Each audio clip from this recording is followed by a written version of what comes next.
最佳二手書店結業，店主嘆港人睇書功利。呢間細細地嘅書店叫做書閣，喺中環伊利近街經營咗3年，仲俾 CNN 評為香港最佳嘅獨立書店。不過業主收樓就要結束營業啦。佢就係老闆，不過佢唔怪責業主，要怪嘅只係睇書喺香港唔成氣候。即係唔係一個娛樂嚟嘅睇書，睇書係要有實效嘅。香港人睇書下多數都係咁樣。書閣咧喺3年前已經因為加租問題由灣仔搬去中環噶啦，由當初600幾本私人珍藏做起點，去到高峰時期達到5000本，每一本英文書都係李瑞雲精心嘅挑選，連鋪頭裏邊播嘅音樂都係佢親自錄製嘅。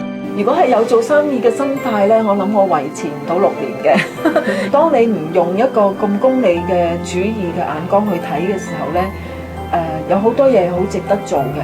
有好多嘢係好值得自己，即係無論點樣辛苦，點樣都要努力去到做嗰樣嘢咯。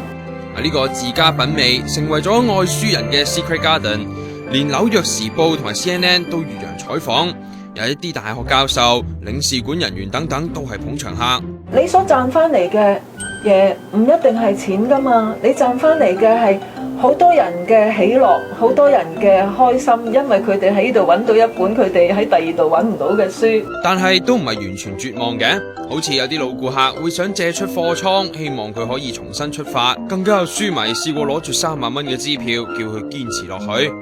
如果有人 sponsor 一個地方啦，咁咪可以唔使擔心營運地址啊、交租呢個問題咯。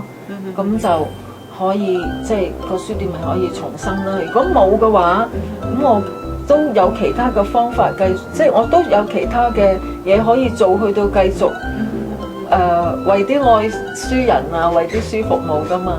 書唔只係一張紙，更係一種緣分。李瑞雲呢幾年過住倒貼嘅經營生涯，換到嘅係一班同道中人。